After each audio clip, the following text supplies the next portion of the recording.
Hello friends, welcome to my YouTube channel. My name is Udaybhan Yadav. तो आज की video में मैंने फिजिक्स के कुछ इंपॉर्टेंट क्वेश्चंस लिए हैं, जिनमें सबसे पहले है ताप बढ़ने से पृष्ठ तनाव की वैल्यू घटती है, बढ़ती है या परिवर्तित रहती है, या इनमें से कोई नहीं।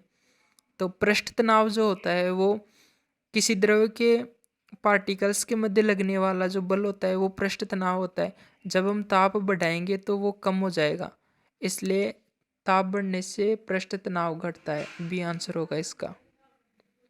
आगे है कोणीय संवेग कैसी राशि है? सदिश राशि, अदिश राशि है, अक्षीय वेक्टर है, इनमें से कोई नहीं।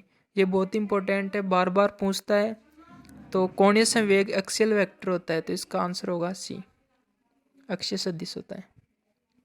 आगे है किसी चुंबकीय क्षेत्र में गति करते हुए कण का वेग बढ़ता है तो वृत्तीय पथ की त्रिज्या।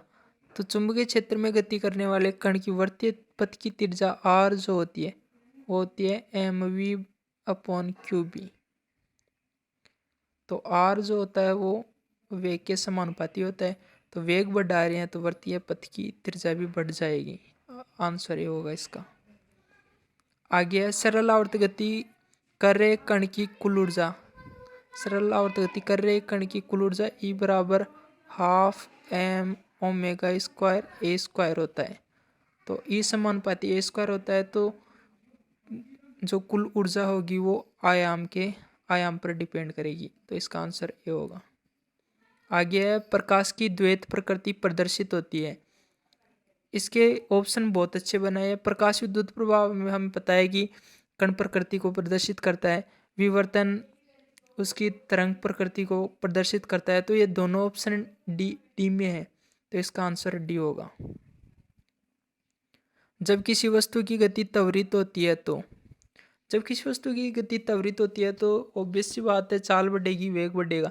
लेकिन यह किसके कारण बढ़ेगी? जब उस पर कोई एक्सटर्नल फोर्स लगेगा न्यूटन के सेकंड लॉ से। तो आंसर डी होगा इसका, उस पर हमेशा कोई बल कार्य करेगा। ताप में वृद्धि के साथ अधिकांश द्रव की श्यानता ताप के साथ कम होती है, घटती है। आंसर ए होगा। यदि यह गैसों के लिए पहुंचे तो उसमें ताप बढ़ाएंगे तो गैसों की श्यानता भी बढ़ती है।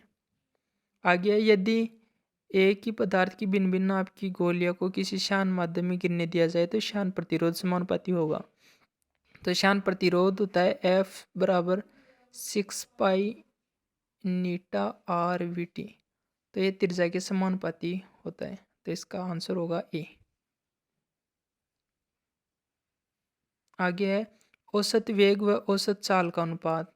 औसत वेग व औसत चाल का अनुपात हमेशा 1 या 1 से कम होगा। ये इसका आंसर होगा सी। क्योंकि जो औसत वेग होता है वो किन्हीं दो बिंदुओं के लिए क्योंकि एक ही संभव होता है, क्योंकि विस्थापन दो बिंदुओं के मध्य सीधी दूरी होता है, तो उसी से रिलेट करेंगे। तो औसत चाल ज़्यादा हो सकती है, लेकिन औसत वेग हमेशा औसत चाल से कम या बराबर हो सकता है। इसलिए इन दोनों का अनुपात पूछेंगे तो सी होगा इसका आंसर, सी, 1 या 1 से कम। काफ़ी इंपॉर्टेंट क्वेश्चन है, बार बार पूछता है एग्जाम में। पृष्ठ तनाव का कारण होता है। पृष्ठ तनाव जो होता है वो किसी द्रव के इंटरमोलिकुलर फोर्सेस की वजह से होता है, तो अणुओं के बीच घर्षण बल। आंसर डी ए होगा इसका। तो चलिए आज यही 10 क्वेश्चन थे। Thank you for watching.